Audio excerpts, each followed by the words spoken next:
Great. Recording in progress. All right. How's this volume? Too loud? Okay. I might get excited and louder and yappy, so if it gets too loud, let me know. Let's get to the intro. Can everyone see that on Zoom and in here? Able to see the slide? Ryan, can you see it? Yes. Thumbs up. Okay, thank you. How's camp going for everyone? It sounds like it's an exceptionally great year for everyone. The weather's bad. The weather's bad, so yeah. I mean, if the weather was really great, it might be tempting not to be indoors all day. Fair. Yeah. Great. So today, so I have 3 sessions. It's today, tomorrow, and Friday at 3:30. And today is an introduction to Ableton, but as I talk about Ableton, I'll talk about Rave and music technology history as I hit upon different topics. If you would have told me in 1993 that going to parties and going to raves would somehow be something academically valuable in 2025, I mean, I took it seriously already back then, but for me, it's a joy that my personal experience of going to the raves in the 90s and starting to produce music in 95, that is of interest now. I think the last time I did this presentation, someone called me, I think he used the term a relic, but I think he meant it as a compliment, saying that there's this like archival experience here, which I'm happy to share. A little bit about myself. I've over 30 years of experimental music production. I started in 1993 with making strange little art films with a VHS camcorder using a Amiga toaster, a video Amiga toaster. I got a nod back here where it was like, getting some blank looks too. It wasn't actually a toaster, but it was a video editing suite where you could have multiple VHS decks and then a destination deck. And when I was making these films, they needed a soundtrack. And so my brother and I had a guitar, we had a distortion pedal, we had an amp, and started messing around with recording layers of music. And at that point, I was just using whatever available. It wasn't a 4-track, but essentially recording layers onto tape in order to, and then play that tape while playing more sound back into a mic. So it was a very rudimentary way to get multi-track. You know, fast forward to something like Ableton, you can have as many tracks as you want in terms of layering. And in some ways, software and a lot of the options we have, there's only almost too many options. I would rather make a song with 4 or 5 layers than 60. And it's going to be a better song. And so there's something about finding the right sounds that work with the other sounds. It's like creating a family. It's hard to have a family with like 60 people.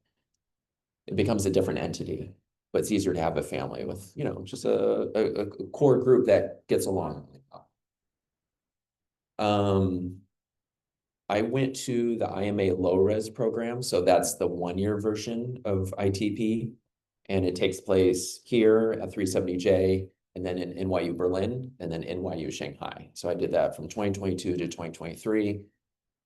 Truly, I get emotional when I talk about it was such an amazing year. It was one of the best years of my life. So ITP and IMA absolutely stole my heart. And my thesis was on musical neural feedback, and that is when the brain makes music and then hears that music in real time, what happens in that feedback loop. If that's a topic that interests you, I'm currently doing research on Second Floor this week. where we are doing 2 sessions per person. So one session you're listening to chill music, and one session you're listening to chill music that is shaped actively by your mental state. And we're curious to see if there's a difference in that experience for people. So if you're interested in that, there's still a few slots open, like Thursday, Friday, Saturday. Each slot is 30 minutes. You get $20 each session. Mostly it's for transit, but I know you just have to take an elevator down. So it's a token of appreciation. So if you're interested in that, come up to me afterwards and I'll give you the sign up link. Thank you. And that research is a collaboration between Tisch and Department of Psychology. So it was grant funds that I found, I brought to Tisch, and then I'm working with a PI in the Department of Psychology. So that's a direct extension of my thesis work, to go from thesis work to research. And that's extremely satisfying. And then last year I taught at Collaborative Arts. It is an undergrad program. It's similar to ITP. It's a little less techy and a little more theater-like. So you're going to take a dance class instead of an Arduino class. And that Collaborative Arts is actually in the old ITP building. So if you're ITP alum, my first class I taught on 404 at 721 Broadway. So there's a nice history there. Does anyone recognize these? I see more people coming in. Does anyone recognize, like, for example, let me move from. Anyone know what this is? What is it? This, yeah, it wouldn't be the, so you can hear me on Zoom too. So a DAW is a digital audio work. Yeah, so it's almost like a AAW, like an analog audio workstation. So with this, can you see my cursor? Okay, so this, it's an old school 4-track. So it used normal cassette tapes, and that allowed me to record multiple takes on a single device. Does anyone know this keyboard? Did I have a yes over here?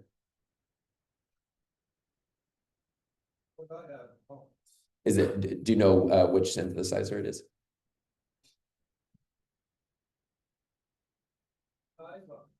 It's not a Kai, it's a Novation base station. So it was a 303 emulator that came out in the 90s. Made really simple sounds, but if you run it through a number of effects, you can get some really insane, crazy bass lines. And that's one of the things about bass lines that took me a while to learn. So when you're using distortion and overdrive, it's good to start with a more simple signal, because the effect itself will create such a large effect. It amplifies it in a really powerful way. If the signal you're starting with is quite complex, it's just muddy. Over here we have a drum machine. So this is an R8 Mark II. It's a Roland drum machine. It was one of the first digital Roland drum machines. So Roland had this historic series in the 80s, like the 808, 909. Is that ringing bells for anyone? 808, 909 drum machines. And those are, I mean, if you've ever heard a house track or a techno track, you've heard an 808 or 909 kick and different types of percussion. Interesting thing with that and this Novation base station, which was a 303 emulator. The 303 is that squawky acid sound. So if you have like acid house or acid techno, I will imitate sounds in this session. It's like a that's a 303. And when the 303 first came out, it was meant to emulate a bass player, like a stand-up bass. It was like just like a drum machine was a physical replacement for your drummer. Even to the point where there was a drummers union that tried to block the sales of drum machines because they were worried that all their jobs would be taken in recordings and sessions. In a way, some of those jobs were lost. We look at similar challenges now with AI, like, will AI replace me creatively? Yeah. And so these drum machines, when they came up, they did replace certain jobs, but they also allowed for new forms of art to come out. And so if you have a drum machine, it's going to be different than a drummer because its timing is going to stay on a BPM. Whereas before that, there was dance music, like disco was dance music, but it was a live drummer. And if you've ever tried to DJ old disco, the BPM keeps drifting up and down because it's a real person playing. And so when you start to get these drum machines, you start to have tracks that were consistently, say, 120 BPM for the whole track. And what that meant is you could start DJing and you mix over several minutes rather than a few seconds. So old school DJs, like radio DJs, they would just do a crossfade, like right at the end of the song. It's fading out and you fade in the next one. There's no real overlap. And, you'll hear that on the radio with pop music. It's just, it's a quick you don't mix, two radio songs simultaneously. So when you start to have the drum machine in this consistent tempo, because you could start to mix tracks together for several minutes, that changed the way that producers would produce music because you need to make simpler music. So if I'm making a song that's meant to be DJ'd, I have to make it simple enough that it's going to sound good on top of someone else's music. So it's not like a pop song where it has to have all the sounds inside of it, but it's about I'm making a tool, I'm making a component for a DJ to use in their art, not knowing what that's going to be mixed with.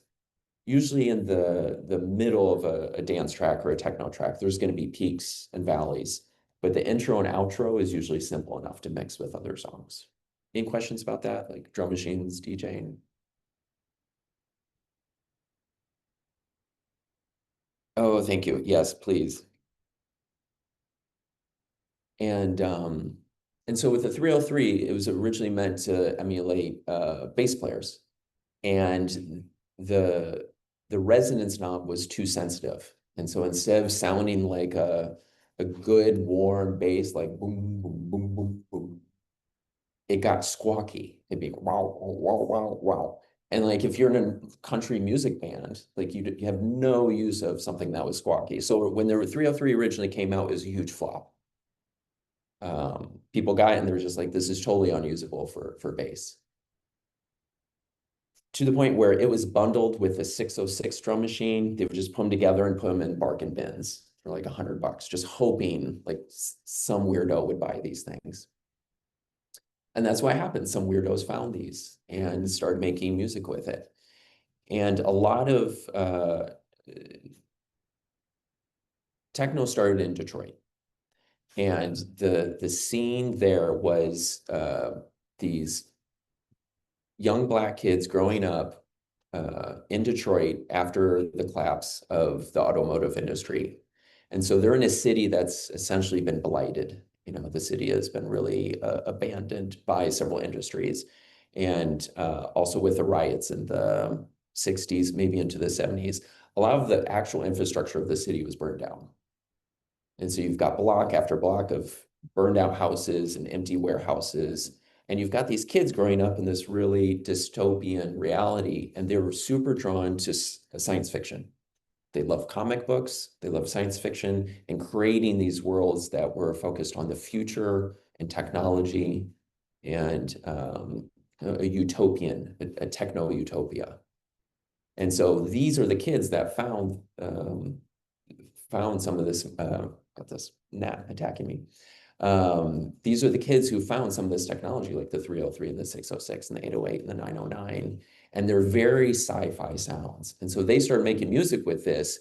And whenever you have a new instrument, whether it's a new software or a new hardware, a new synthesizer, particularly if it's a brand new type of instrument, and that's what's exciting about ITP is people are frequently making new instruments. Whenever you make a new instrument, you have the potential of making a new genre. So this single synthesizer, this 303, this commercial flop, introduced an entire genre that overtook dance music worldwide, and that's acid.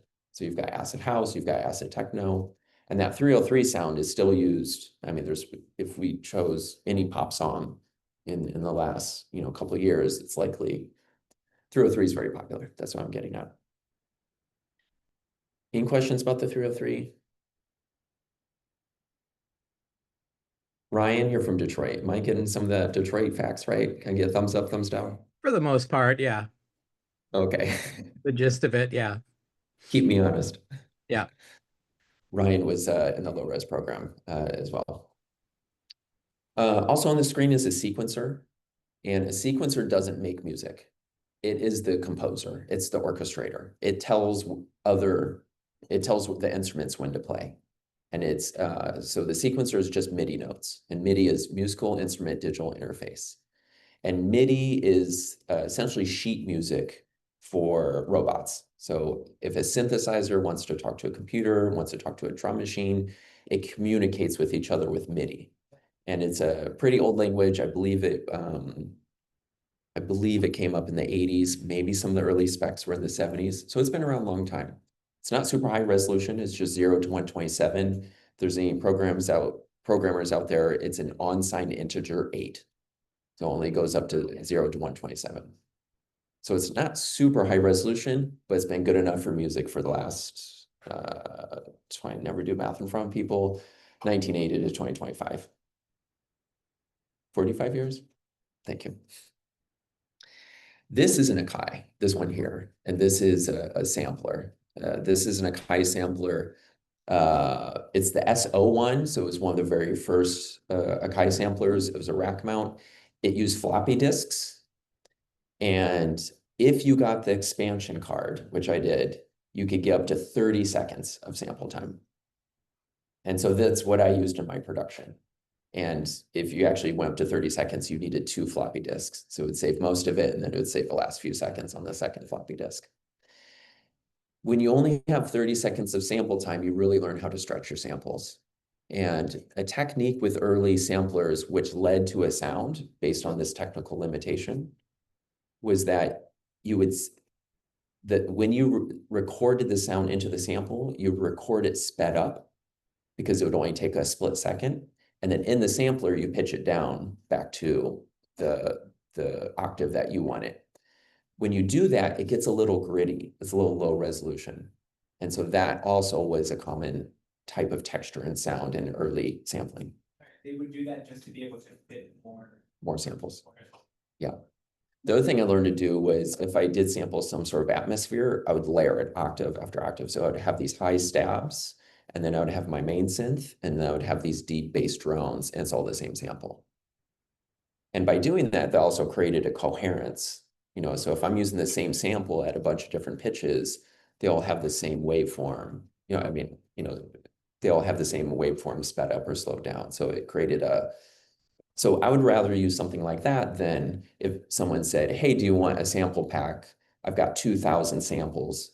Just the time it takes for me to go through that, I've lost my creative interest already. And so I'd rather work with 1 or 2 samples than 6,000. And then this one down here is a JV 880. It's a digital synthesizer, very new age sounds, like these pad sounds, and it's a very pretty synthesizer. Over the years, I've learned how to manipulate it and put effects on it, and it's something I use quite often in my practice now. So I do these biofeedback sound baths, and a lot of my drones are from this JV 880. So in order to make a song, this is what you needed in 1995. So you need a sequencer, you need a sampler, you need synthesizers, you need a drum machine, and you put all those together and you can make a song. I mean, you can make as many songs as you want, but that's what you need to get started. And with Ableton, you just click on the link, you download the trial, and then you can make, anyways, so that's where I'm coming from is this hardware world. If you have Ableton, go ahead and start it up. On this machine, I'm working with Ableton 11, so it might look a little different if you downloaded Ableton 12. The fastest, easiest way to get started with Ableton is with a sample. And so that'd be similar to that Akai sampler. So you bring something in and you can trigger it. One of the things I do in order to make quick beats in Ableton is I will type BPM, and it comes up with all these different samples in this library window on the left. Sled and Shelby. And so, for example, and you know, these are, I mean, it says these are the default sounds, so they're gonna be cheesy. It's like the default sounds on a new synthesizer. So let's try acid techno beat. And we'll hear the acid sound. And turn it down a little bit just to make sure.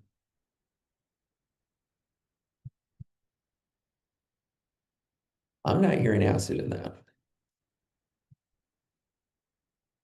And so I can drag a different one in the next clip. And this is the clip view. So you can load up a bunch of samples that are similar in the same column.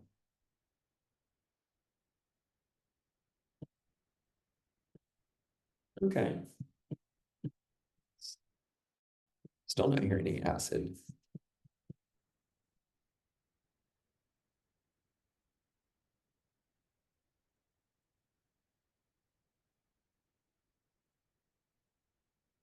So what's unique about Ableton, you hear the tempo changing?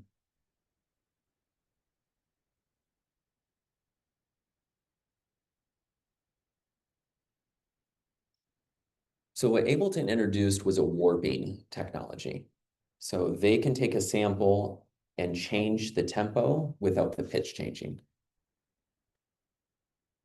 Normally, when you change the length of a sample, it pitches up and it pitches down. And so what Ableton was able to do is use a warping technology that is an advanced form of something that came out in samplers in the 90s called time stretching. And Akai was one of the first samplers that had time stretching. And where you might hear time stretching in a 90s track, it became really common in jungle music. And that was the predecessor to drum and bass. So originally it was called jungle. And they would take a vocal and then stretch that vocal out. And if you stretch out really far, it starts to become like, and so it'd be some sort of dance music phrase stretched out. So that's time stretching. And if you do it to the extreme, it becomes an effect. Ableton improved on that algorithm of how to stretch and to stretch out sounds and to keep them together. However, Hey, it has Jason. its limitations too. So I'm going to stretch out just this first beat.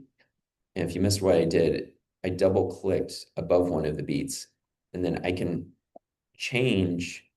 I can make the sample play slow and then it speeds up to normal speed. So I can put these time warp markers and stretch and compress a sample.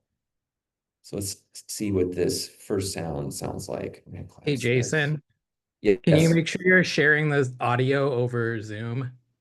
You know, I don't think I am. That's a great. We'll do stop share, and then I'm going to share. And I'm going to share sound. What are my options? Stereo, high fidelity. Thank you.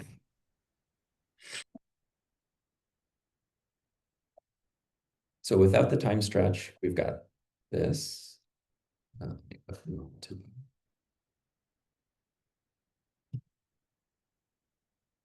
then I'm going to stretch out that first beat.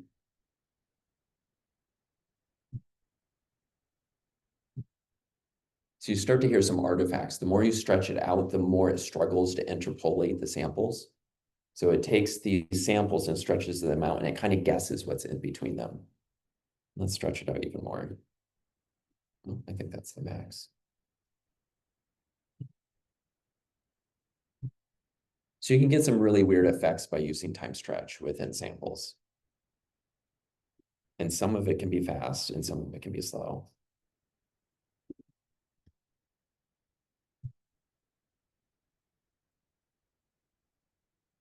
Does anyone know breakcore? Can you raise your hand if you know breakcore? Amazing. Okay. So I'm a huge breakcore fan. I was a breakcore artist. My first breakcore track was 97, so it was really early in terms of the breakcore world. So we had this 4/4 beat, and you hit play, and it's like breakcore-ish. And so this is just one sample I dragged in. It's a pretty generic sample, you know, it's just this dance beat. And so just through time stretching, you can do quite a bit. Any questions about time stretching and me dragging these handles around? Jason, it sounds like somebody's saying original sound for musicians needs to be turned on. We're just hearing like Turn me up a little bit. it Can you say that again, Ryan? it says somebody in the chat saying original sound for musicians needs to be turned on. Because all we're hearing is like a little like thud here and there. Let me find the chat. Yeah, please help me. Please share your screen. There's a checkbox for share audio. Yes. This one? Yeah. Yeah. So go to the drop down next to it. So I'm sharing stereo. So Ryan, you're saying it's really quiet? Yeah, it kind of like mutes out like music. It's somebody saying there should be a radio button called original sound for musicians. Sure, let's try that. Because all you hear is like a little like It's not loud enough. Yeah. every once in a while.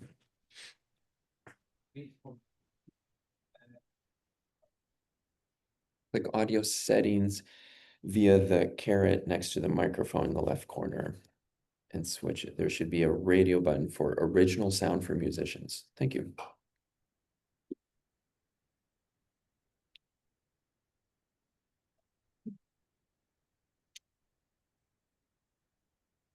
If anyone sees it, just shout it out. Yeah. Hey. Echo cancellation, high fidelity, stereo audio. Okay, I click those. Let's try playback.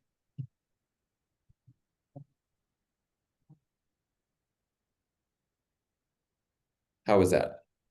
Zoom friends. Didn't hear anything. You didn't hear anything? Mm-mm.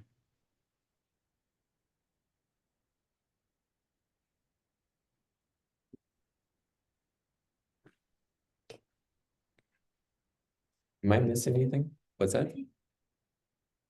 Yeah, that's a good idea. So stop share and share again. Both of those are selected.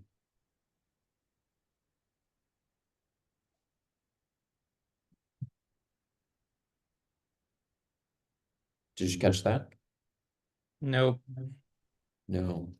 You shared just the Says someone, Willem saying, check the upper right corner of the Zoom window. You might see original sound for musicians there now that you've enabled it.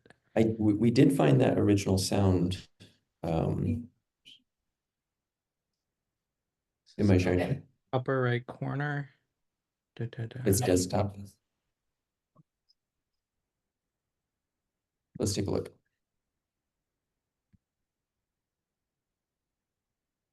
So I was choosing desktop entire screen. Do that. Not loud. Yeah, let's try that. Maybe in live instead of external headphones, I'll do Zoom audio. Okay, great. Yeah, now Awesome. we hear it. Thank you, everyone. What's it called? Group, not group think. Teamwork. Yeah, it's American for it. That's so new school. Okay.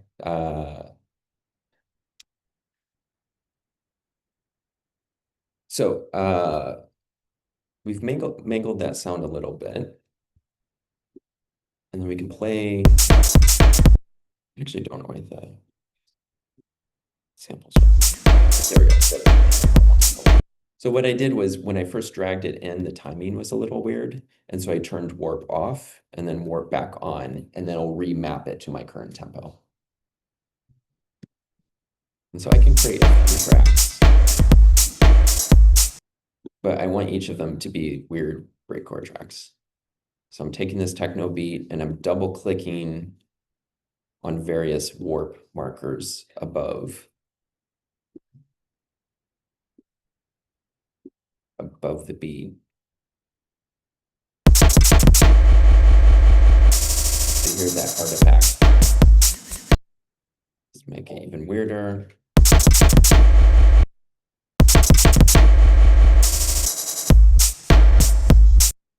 Faster. And this handle here that I'm dragging is a loop point. And so I can loop, I can change the size of the loop on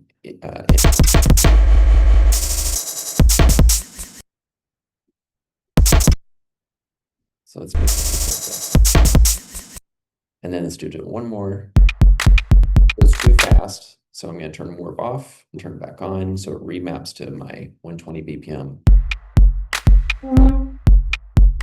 Really misnamed, really not an acid track. And let's screw this one up. And then we'll get into effects.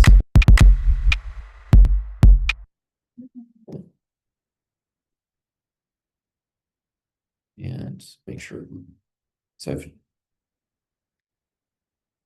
something higher. So if it's not looping, you click this loop button.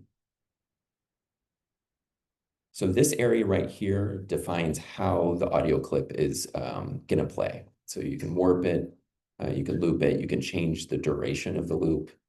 All of those settings for the clip are in this panel in the lower left. Or you can do it manually through dragging the interface, the user interface pieces. Let's make that weirder.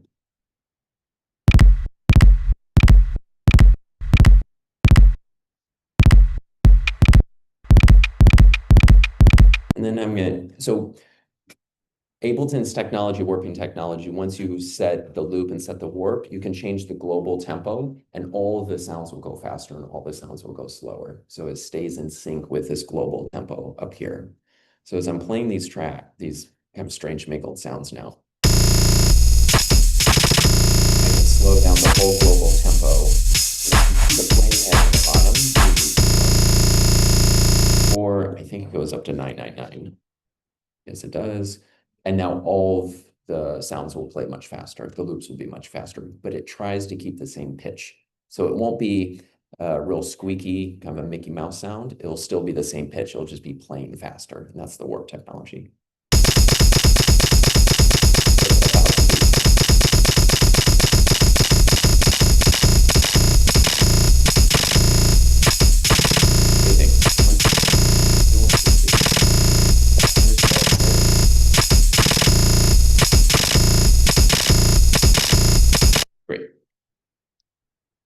Delete these for a second. So we've got an audio track, we've got a clip, it's a little bit mangled. If you double click this column, you can drop in different audio effects. So you've got a source, which is the sample, and then you can stack audio effects on top of it. And that's how you start getting into sound design and manipulating the sounds. Ableton has a ton of built-in audio effects. Let's try. So drive and color are distortion effects. And let's do a saturator. So a saturator, so each of these VSTs, each of these effects have an original physical source. So there's something that musicians use physically, which then became a VST, then became an effect in Ableton or other DAWs, other softwares. So for example, reverb, people were already singing and spending time in cathedrals and these singing halls, so they knew what reverb could do to an audio source. And so it's the audio goes out, hits the walls on a big space, and it bounces back, and it creates this, in terms of psychoacoustics, this is something when you're doing sound design, you can consider what is human hardwiring? Like, how are we hardwired to perceive specific sounds? So reverb makes something sound far away. And if you think about our hardwiring, which happened long before we were in cities, so if I'm on the plains somewhere and I hear a sound and it's a sound I don't recognize, if it's very far away, I don't have to address it immediately. It's not an immediate threat because my brain's telling me this thing is a mile away. If there's no reverb, which is called, it's kind of a dry signal, it's going to sound like it's very close to me. And if something's close to me, it demands my attention immediately. I have to address and see if it's a threat. If it's not a threat, fine. But if it is a threat, I have to respond to it. So when you increase the reverb on something, it pushes it further away. And then when you reduce the reverb, it makes it sound closer. Back to distortion. So distortion originally came from, I think it was 1920s blues guitarist. And what was happening is over time, their amps, their guitar amps, the cones would get ripped just from overuse. And if you turn it up and it pushes the cone to move in and out faster, and eventually it's a physical thing and it breaks down and it starts to tear. And what they realized is when the cone was torn, they would get this really warm, crunchy sound. And they started to intentionally destroying and like damaging their amps in order to create this distortion effect. So you take a new amp, you slice into it, and it starts to flap and it has damage, and you'll get this this gain, this distortion. In terms of my own experience, there were raves that I was going to in Iowa. This would probably been 95, 96. And these were, very DIY. We didn't have a lot of money. And so we were renting these sound systems that just weren't good. And so we'd take these sound systems, we'd put it up like literally sometimes in a barn or like in a warehouse or like a union hall. And everyone loved to play into the red. So they would push the signal until it start to distort, it distort on the mixer. And so I was hearing my friends play these techno tracks, usually sped up. Faster tempos were popular then. And usually the tempos in a rave scene correlate with the drug that is popular at the time. So if the 90s, it's like LSD and it's amphetamines, people like faster tempos. You hit a scene, ketamine's big, and so you get slower tempos. And so there's this correlation between the oscillation speed of a scene and of songs and of music and the biorhythms that are happening inside of the attendees. Are they amped up or are they on downers? And that's going to be reflected in the music. Anyways, back to 90s and me at barn parties. So my friends were playing on these speakers that just were poor quality, and so they would distort. And so I didn't know what the original sound like because I wasn't a DJ. I immediately went towards producing. So I bought a drum machine. I didn't buy a turntable. So as my friends were playing these really clean techno tracks, mostly from Europe, they were coming out of the speakers really distorted, but I didn't know that was the original sound. So when I started making my first techno tracks, I would add a bunch of distortion because I wanted it to sound like the tracks I was hearing at raves. It was only later that I asked a friend, can I dub a lot of your vinyl onto a tape so I can study and listen to the songs that you DJ?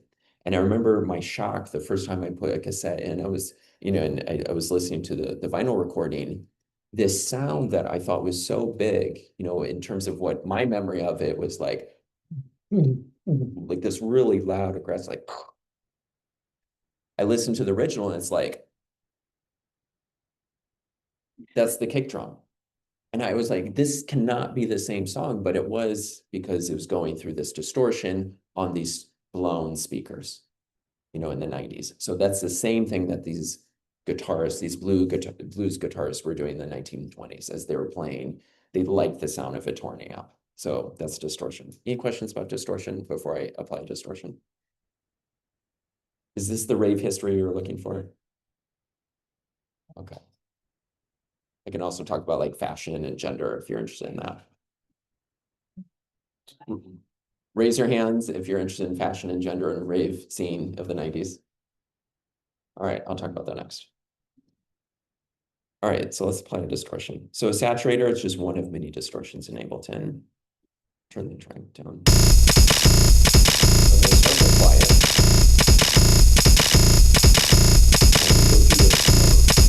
And this is how I find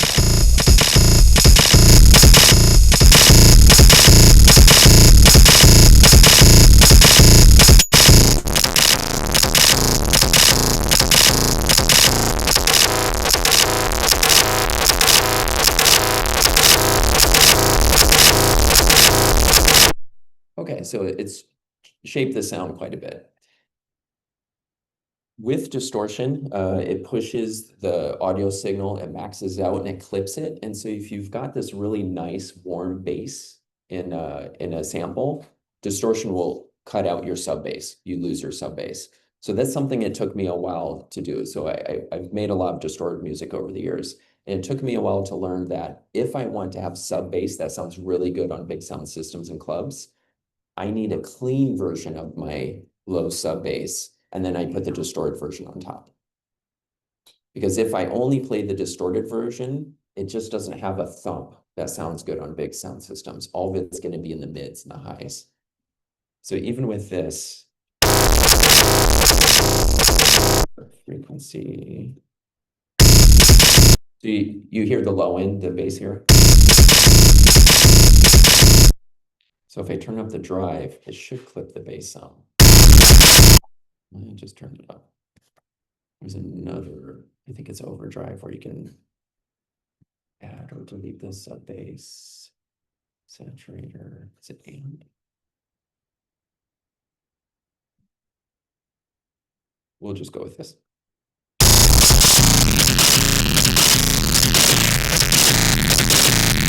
A lot of electronic music making is just turning knobs until you find something that you personally like.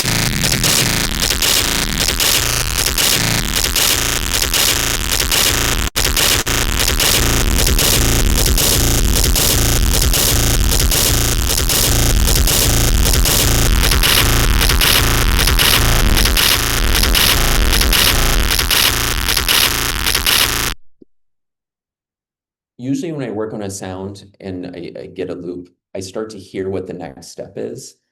I don't know how to teach that. It's just something that pops into my head. So what I'm hearing now is as it's in this rhythm, I want to hear an echo in the rhythm. It's just what my brain wants. So as you're doing sound design, you start with the first step. Perhaps this happens to other musicians, but you start to hear the next step. You start to hear the thing that your brain craves. So I'm going to do a delay. And let's do.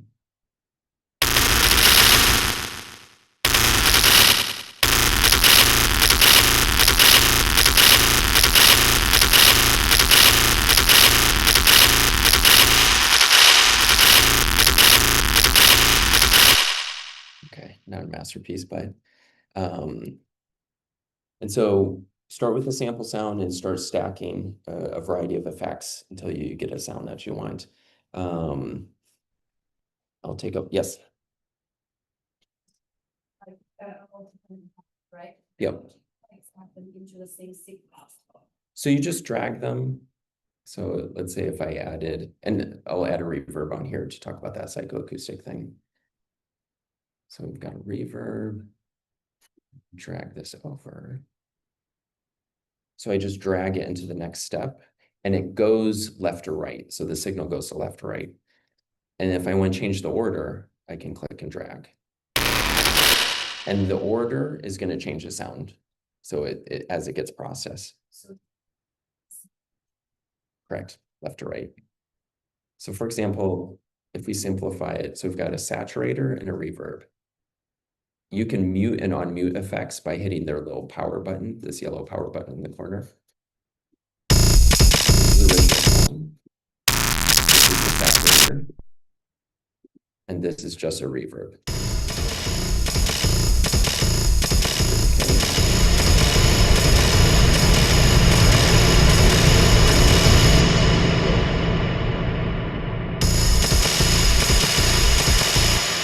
So it washes it out and makes it sound like it's in a larger room. So if I do distortion then reverb, that's going to be different than doing reverb then distortion. So let's listen for the difference. This is distortion then reverb. So it distorts it first and then stretches it out. So let's try then stretching it out and then distorting it. I'm guessing it's going to be messier because when you stretch it out, all that new stretched out signal is going to try to go through the distortion.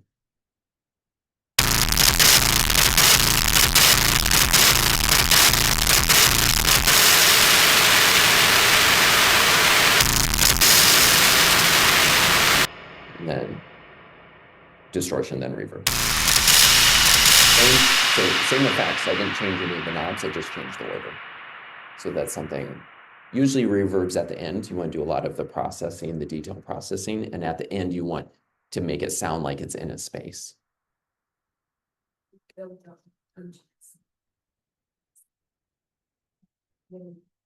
For like songs, continuous. Yep, we can do that. So I can copy this and I'm going to hit tab. And it's going to go into a more traditional timeline view. And so this is how you construct songs. So tab goes between this kind of sketch view, it's clip views, and then you hit tab and it goes into this timeline view. And then I can just copy and paste that sound. And then if you've got this gray arrow here, it means it's still playing the sound from this view. And so I can activate the timeline view by hitting the gray arrow here. So this will play 4 times and then stop. And then hit stop, and that brings the playhead to the beginning.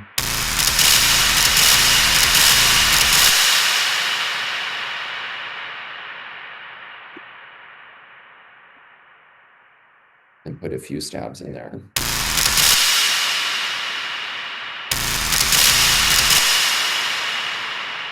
So you can start arranging the component that you made into a sequence. And let's grab a different one. Let's do a new track. It's gonna sound chaotic.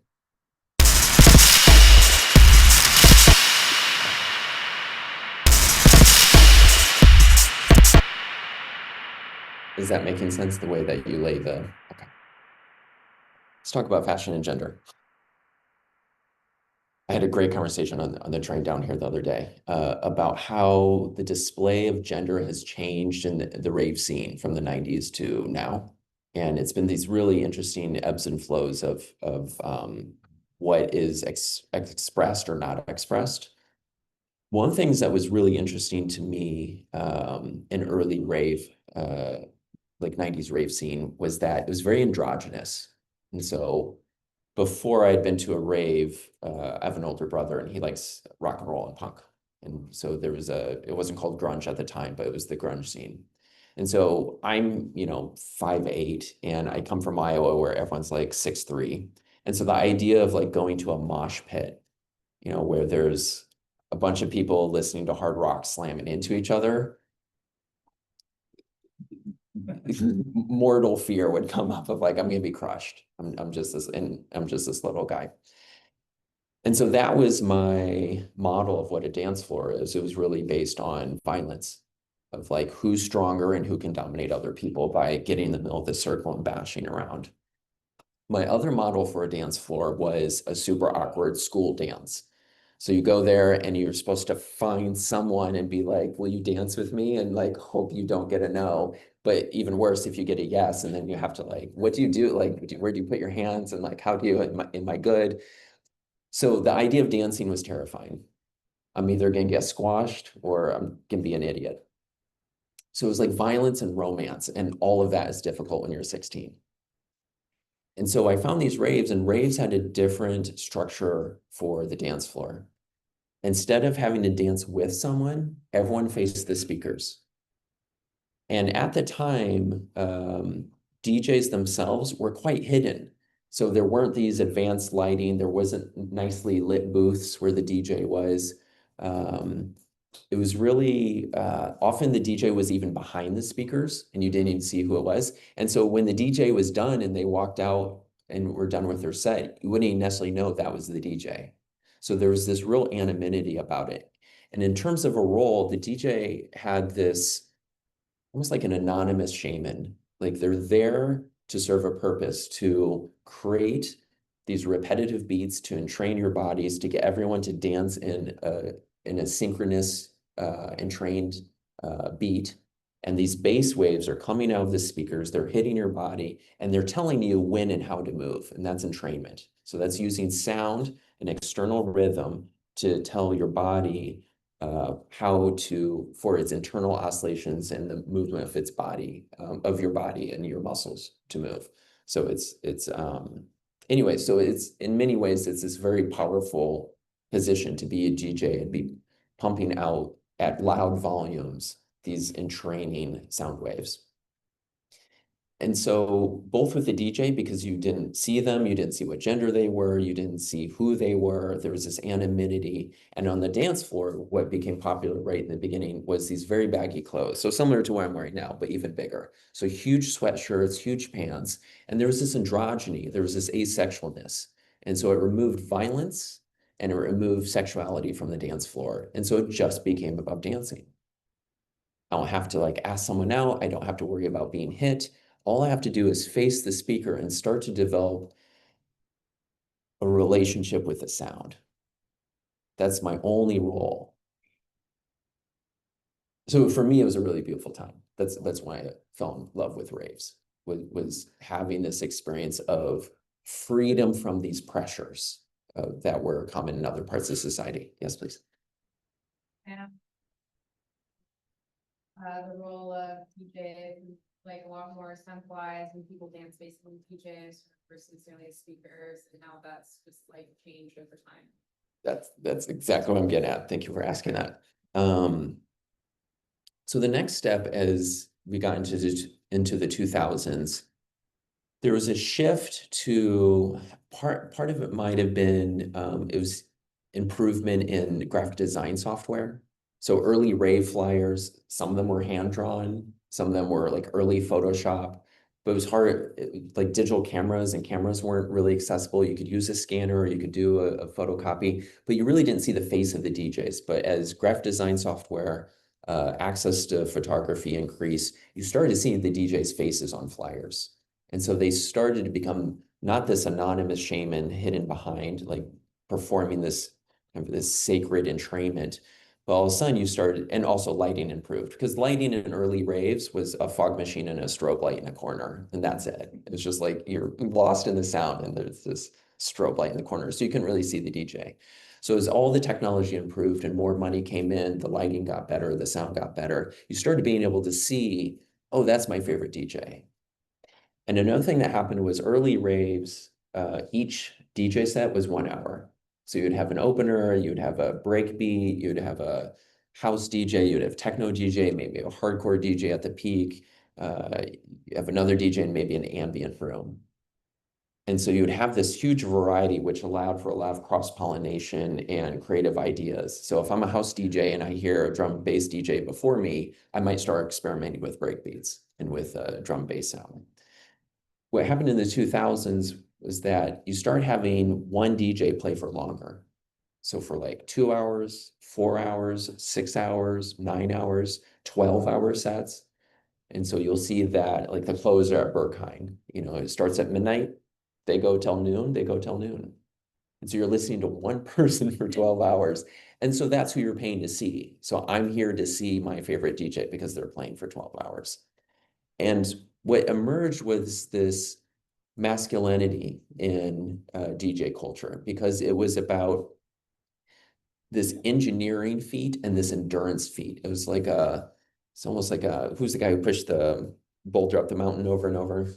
Yeah, it was like a Sisyphus or a Herculean, like, can I DJ? And also people started adding multiple turntables. So can I physically, in terms of engineering and physicality, work with all these different machines and keep the music going and keep everything in sync?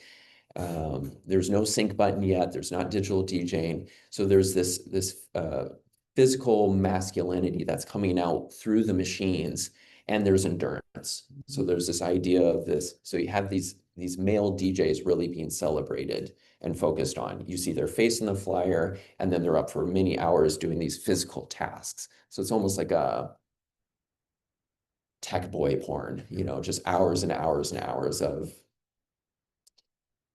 And that whole scene through the 2010s, there was a new culture that was coming up even before the pandemic. So the pandemic was an accelerator, but even before the pandemic, you started having a new scene that was more femme coming up. And the pandemic accelerated because you had all of these mostly male DJs dominating the rave scene and the rave culture. And simultaneously on dance floors, the androgyny went away, the baggy clothes left. First it was tops. So you still had baggy pants, but then you had the like baby tees and these like tight t-shirts, both male and female, but if it was male, it's usually a femme male. Because the idea was that it's okay to look at femme, it's okay to be spectacle as femme, and that male is the observer. And so, and then once you get to festivals, people are essentially wearing swimsuits and like furry boots. You know, you get to EDM festivals or like Burning Man. So that's the 2000s to 2010s. So sexuality came back into it, and as people are wearing less, it attracts different people. So original raves were just weirdos and nerds and people who got kicked out of other scenes or didn't want to get beat up at a mosh. And then once you start having more and more sexuality on the dance floor, you're going to get the people that you were trying to get away from in high school if they start showing up and wanting to buy your drugs and like dance with your friends. And so by the time we got to the pandemic, you had this long-standing male-dominated rave DJ world. And you hit the pandemic, and most of these guys are in their 40s. And so when COVID hits, they're staying at home. They're not going to go out to a party until there's a vaccine.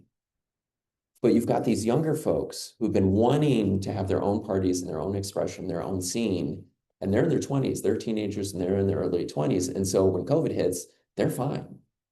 They're not waiting for a vaccine. And so they were able to overtake this older scene in their 40s of men with female DJs, female trans DJs, openly queer. You had this surgence of this new scene, and they had all this time and space to craft their art, create their own labels, create their own promotion crews, and it became this entirely new scene. So if you ask one of these 40-something DJs from 2007, who are the new promoters, they have no idea. They don't know how to get booked anymore. And if you ask someone who's a Gen Z, who's 22, and ask their favorite DJs, they have no idea who these guys are who are in their 40s from the 2010s. So it was a huge shift during the pandemic. And part of the shift in DJing went from this engineering masculine type of craft to as the digital DJing equipment improved, you have sync buttons. And so you still can do it by hand, but essentially, if I have a CDJ in front of me and I can match the keys, it will look up and tell me this key works with this key. It will match the tempos. I hit the sync button, I hit play, and I crossfade. And all of a sudden, what normally used to take several minutes of massaging the vinyl and making sure it stays in sync, and I'm engaged the whole time, I hit a few buttons, I fade it over, and all of a sudden I have 4 minutes to kill. I'm standing in front of everyone, and if I want the song to play out, what do I do? And I remember during the pandemic, I'm one of those 40-something that was at home, not at raves. I remember seeing this Instagram clip, I think it was of a woman who was DJing on a rooftop in New York, early COVID. And it seems so benign right now, but it was the first time I saw this after, several decades of raving. She was behind the decks, she did the mix, and then she started dancing. And I was like, DJs don't dance. What is she doing? And that was this tectonic shift from this masculine to feminine. And a way to think of that role is almost like a queen, like a drag queen. Like a drag queen isn't dancing professionally. They're not necessarily playing an instrument. They are up there as a spectacle, like being beautiful, being fabulous, being seen, being powerful. And so the DJ has gone from this anonymous hidden shaman through this engineering phase to this spectacle phase, which we're in now. Was that helpful? Was that what we're looking for? All right, I've made some thumbs up. I see that we're 2 minutes over. I do have 2 more sessions. Tomorrow I am doing a session on space music. And so what we'll do is we'll go through a series of prompts where you develop your own planet with its own physics. And then I won't give the spoiler, but it ends up being space music. I'll also, I'll print out a bunch of QR codes, but I developed an app that pulls in data from a few satellites in space and from an observatory in Norway. And it pulls it in and becomes a MIDI map. And so you can make music with live rhythms from the planet and from space. So that's tomorrow at 3:30. And then on Friday, I'll demonstrate using EEG brainwaves and a software that I'll share with you all. How to use brainwaves. What's that? What time's it right now? I think my class. Oh, hey, great. It's like it's an hour. Wonderful, wonderful.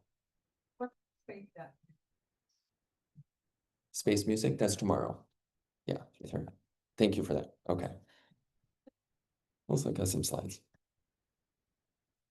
So we got samples. We talked about time stretching. Talked about MIDI. Let's look at a MIDI kit. So I'm going to go to File. I'm going to create a new MIDI track. I'm sorry, create new insert MIDI track. And then I'm going to get a drum kit. Let's do 909. Let's go to.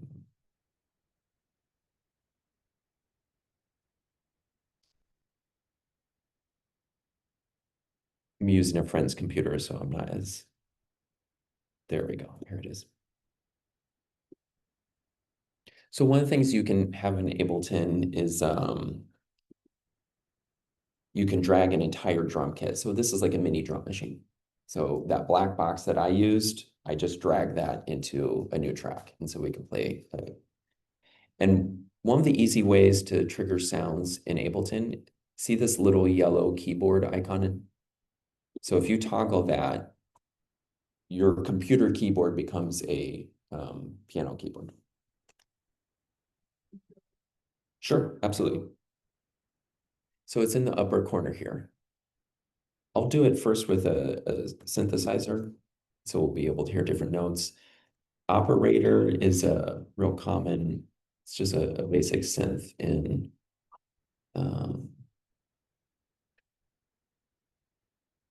Ableton. Let's turn this down. As quiet as that over on my. I'm gonna turn Ableton low up.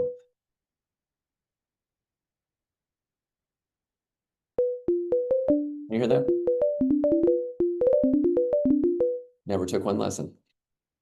Ferris Bueller. Okay, it was a reference from Ferris Bueller. Isn't he like playing thing? He's like, never took one lesson. He's like. So I'm using my computer keyboard to play. Or if I assign it to the way I'm shifting focus from track to track, when you make a new track, see this little red button down here? That's the record. So it means that that's the focus. And if I hit record, that's what I'll be recording. And so if I switch it over to the 909 kit, let's see. So instead of playing notes on a keyboard, it's playing different sounds on the drum machine. A little quiet.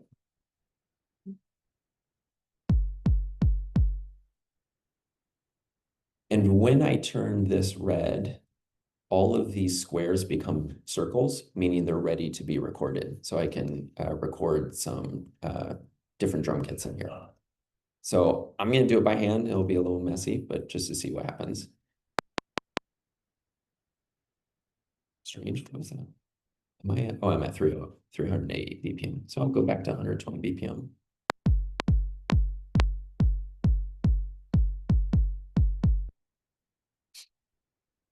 I double clicked this square, and this is the sheet music. So when you double click the clips in a MIDI column, you get the sheet music.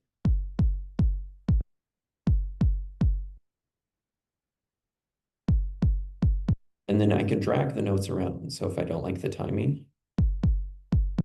So it's just like it's digital sheet music. You can grab notes and just move them around. And with this drum kit, I can snare.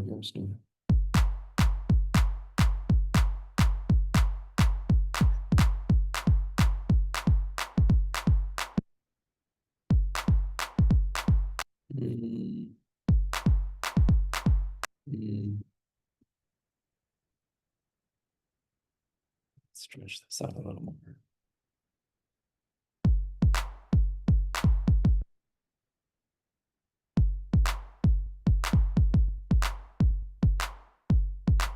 Okay, we have an 80s beat. You can do hi-hats.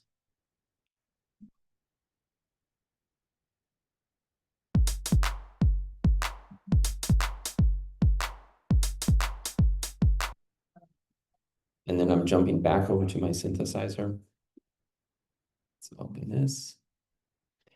And in each of these, so on the left side, I'm in instruments, and I can open up any of these synthesizers, and they've got presets. And so they're organized by category. Any specific category? Voyu, what do you think?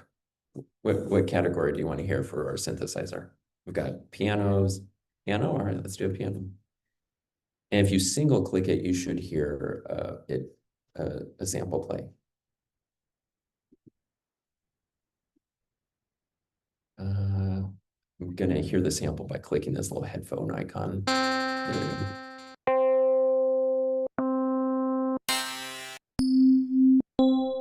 Like any of those pianos? That one? Okay. So I can just drag that and it'll update. So, and when I'm using, this is like my Muppet typing, when I'm using the keyboard to play, I can move octave up and octave down by hitting Z, which is down octave, and X, which is up octave.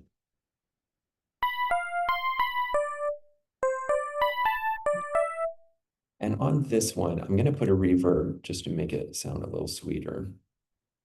So it's going to be audio effects reverb. This hybrid reverb has been interesting to me lately.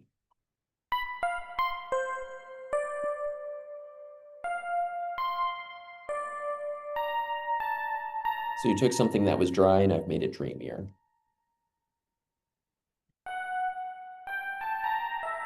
And let's listen to my beat. It's probably too fast for something that's that mellow of a synth.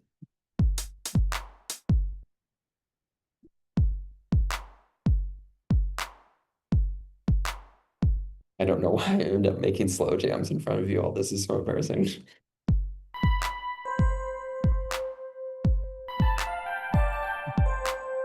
All right, I like that. So I'm gonna hit record.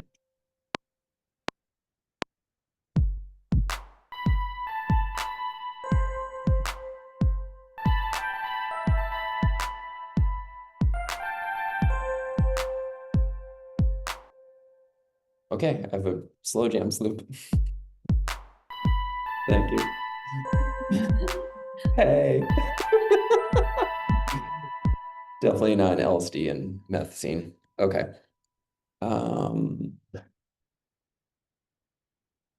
What would be useful to the group? I could show some EQ stuff. I could show other instruments. I want to get a sense of what you're looking for. I could talk about raves more. Raves. It's like, how would you then use this to plug into like Touch Designer or Sure. even other? There's a few different ways that you can connect Ableton to other software like Touch Designer. What was the other one? Oh, or like if you have your own. Sure. So your MIDI is coming from like another software, Maybe it's like a small. like a keyboard. Yeah. So if the way that I'm playing my computer keyboard, that would be the same as if I plugged in a MIDI controller and was playing the keyboard. I'll show you the MIDI menu. So in preferences, I got to hear, I do command, comma. In terms of the menu, it is up, it's live preferences. And then 3 tabs down is MIDI. And if I had a controller plugged in, it would show up in these ports. And I would activate these little, there's buttons for it to turn on or off. So you just activate those. I don't have a controller with me. Do you have one? Yeah, let's plug it in. Do you have a dongle? Yes. And then tomorrow I'll cover MIDI mapping from one software into Ableton. So I'll use my Space Music MIDI generator. And it will show up in this menu here. And what's coming in is there's two main things that I use in MIDI. One are notes, and that's what I've been doing so far. And the other one's called MIDI CC. Technically, it's continuous controller. A lot of people also call it control change. It's a bit synonymous, but I think the original term is continuous controller. It's the equivalent of having a knob on a synthesizer and turning it. And so it's not a note being played, it's a knob being turned. So in general, oh, great. So this is the OP1. Can the OP1 be a MIDI controller? Yeah. That's cool. For our friends at home. So I'm plugging in the USB. And plugging it into the dongle. And then on the screen, let's see if it shows up as a controller. I see it doing something on the device.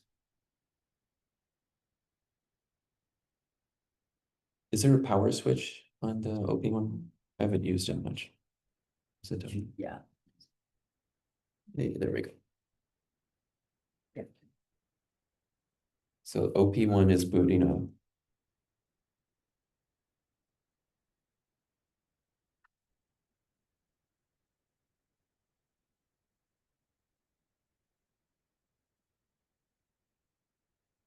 Hey, there we go. Okay. So the OP1 as a MIDI device shows up. It can be an input into Ableton, or I can send sheet music from Ableton to play it as a synthesizer. So let's activate track. I don't know why Ableton uses these terms. They're the dumbest terms. It should just say note, sync, and CC, MIDI CC. But they call it track, sync, and remote for some reason. Maybe. Does anyone know why? Track, sync, remote? Why? All right. So I'm going to play the keyboard. Let's have it play our bright piano. MIDI from, I can choose what the source is. So I can use my computer keyboard, or I can choose the thing that I just plugged in. So I'm going to choose the OP1 as a MIDI device. Let's see if this works. Oh,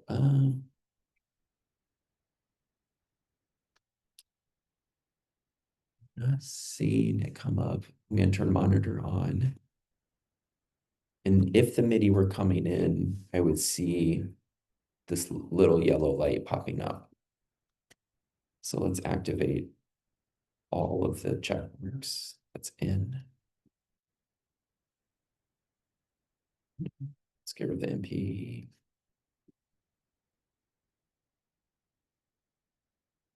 I'm not seeing it work as a MIDI controller. So I haven't used the OP1 as a MIDI controller.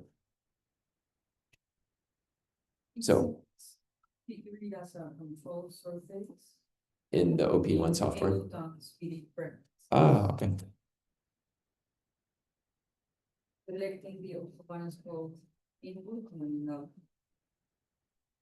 I don't see it as a control surface. I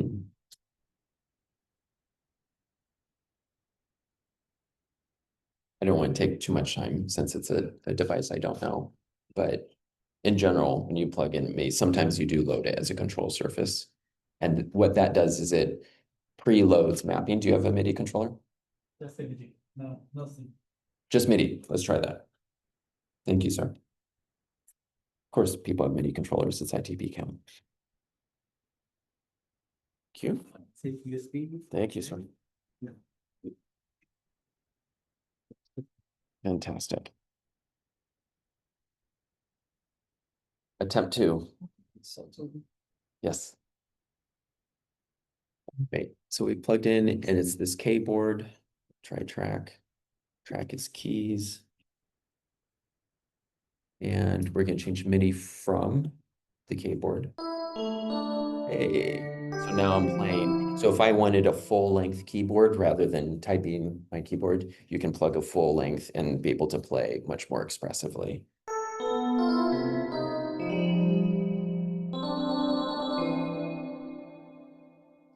Anything else with MIDI controllers that you're interested in? Wondering if you could, You'd mentioned, or would you have to go through? Arduino to Ableton? So in Arduino, there is a MIDI framework that you can load in.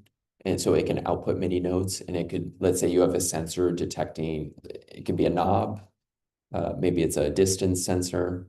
So you'd output that as MIDI, probably through the serial port. And then I believe it will show up as a device. There, you might have to have a small like JavaScript to catch the information through the serial port and export, use a JavaScript MIDI as well to get Ableton to see it. So there might be a bridge in between the Ableton but you wouldn't have to use Touch Designer. Yeah. And MIDI talks generally very well between softwares. So Ableton can output MIDI or receive MIDI, and then Touch Designer can output or receive MIDI. So you could have sensors or data processing happening in Touch Designer that tells Ableton to play. And with MIDI, you've got 16 tracks. And the idea originally with MIDI and 16 tracks is that your studio potentially, I mean, this is more than you need, but each of you, let's say one synthesizer is MIDI track 1, your drum machine is MIDI track 2, your sampler is MIDI track 3.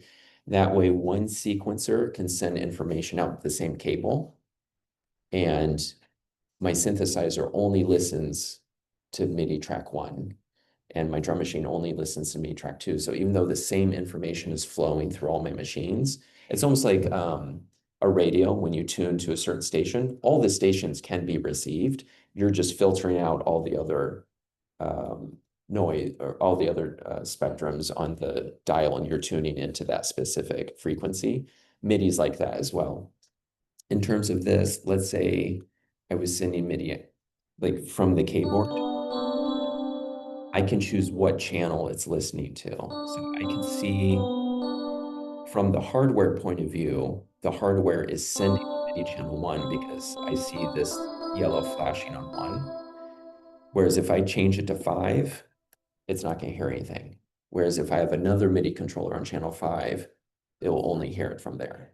So that's a way that you can help filter and focus the communications between devices and between software, is what MIDI channel is it on. Is that helpful? Yeah. Okay. Any other question? I just want to answer questions.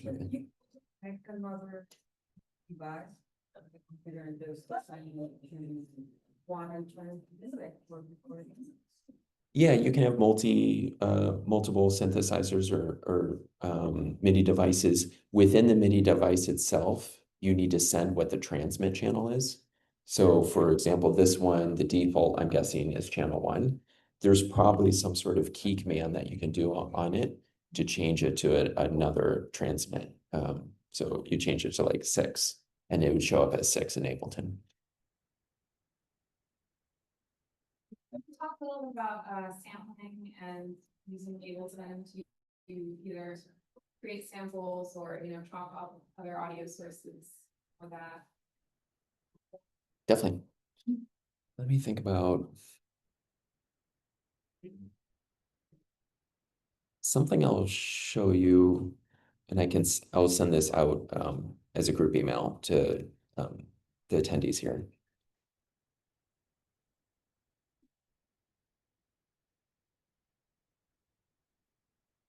These sample kits.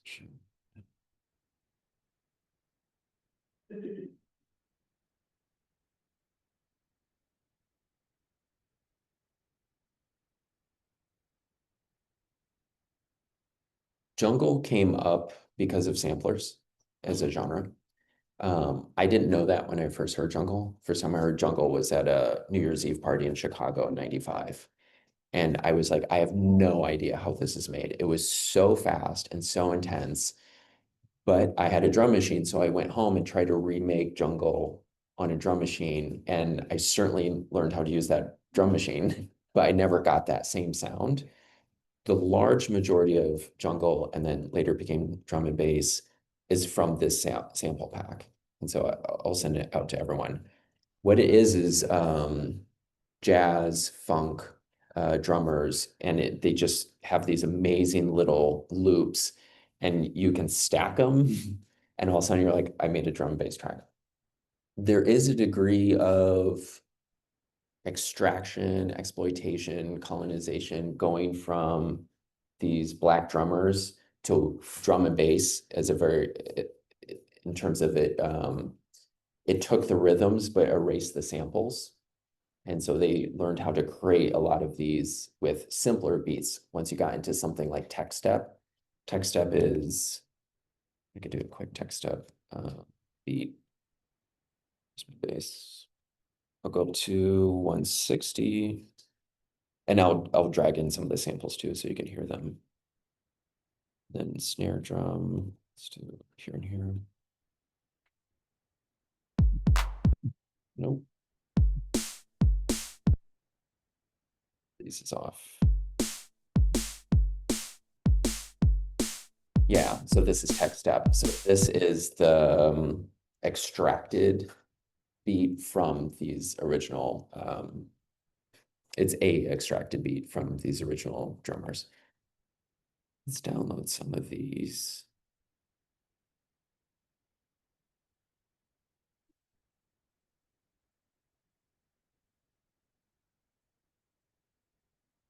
Zipping file. There we go. That was fast.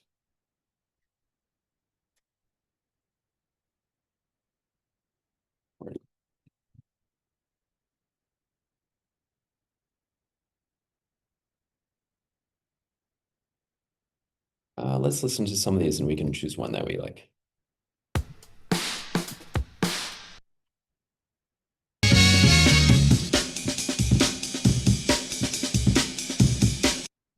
It is. So the Amen brother, the Amen became a core of breakcore. It's like a fundamental. So I mentioned earlier that the 303 became a genre of acid. This one sample made the entire genre of breakcore. So let's use it.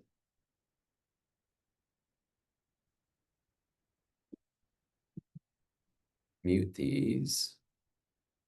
And I'm creating an audio track. And I'm going to grab Amen brother. And you'll see how I have to shape it a bit to make it work in this track. Because in the beginning, you have these horns, and that's not what I'm looking for. So I'm going to play this. All right. So I'm going to move the start of the playback up to the first beat. So I move that. Essentially, I'm skipping the drums.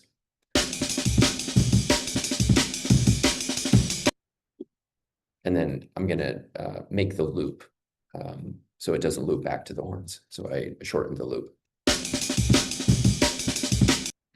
And actually, I like this sound up here, so I'm going to try starting on this beat.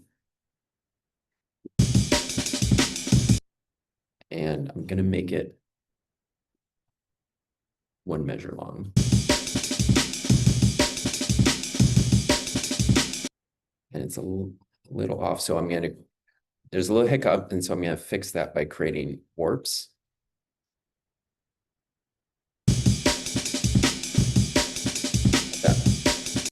And then I can add the tech step beat on top, and maybe it'll sound good.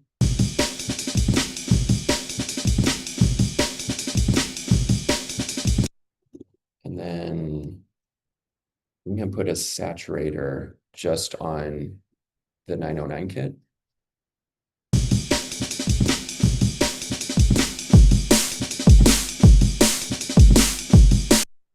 So you're getting the rhythm from the,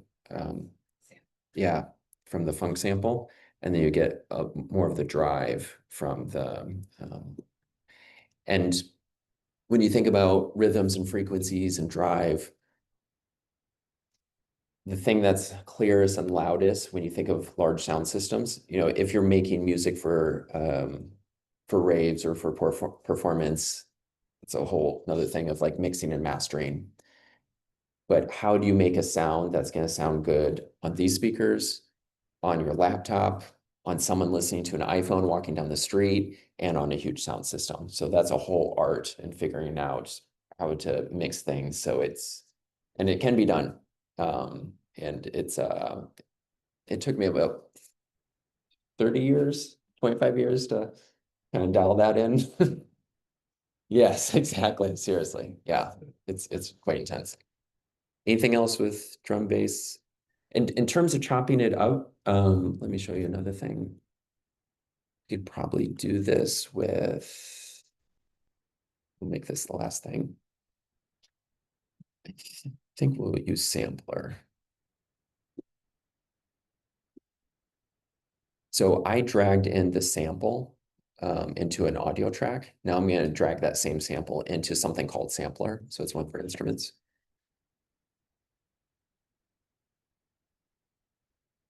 And I think there's a way to slice this. God, it's been a while since I've done this.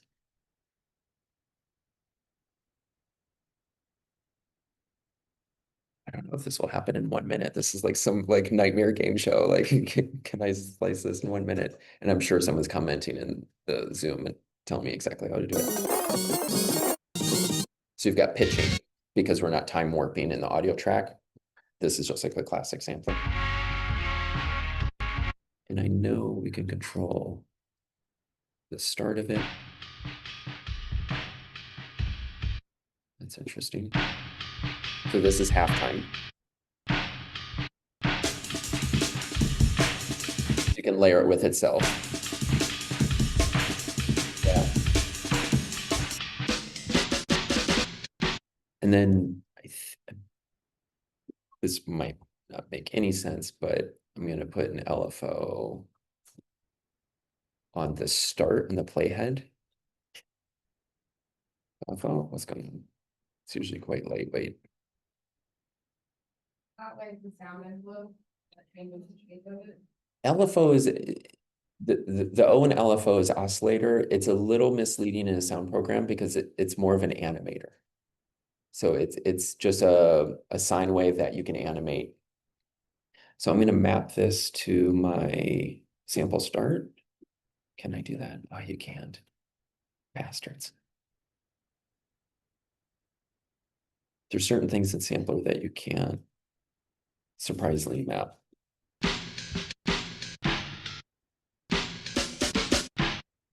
Maybe in simpler. I'll try this one last thing.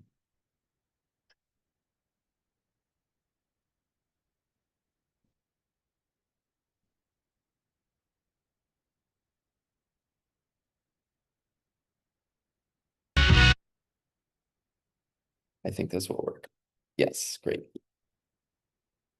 So when I play, where it starts is going to be changing. I'll just keep playing that same thing. So you see how start playhead is moving? And then I can dial it in like what height it is. And then instead of a sine wave, I can use like a randomizer.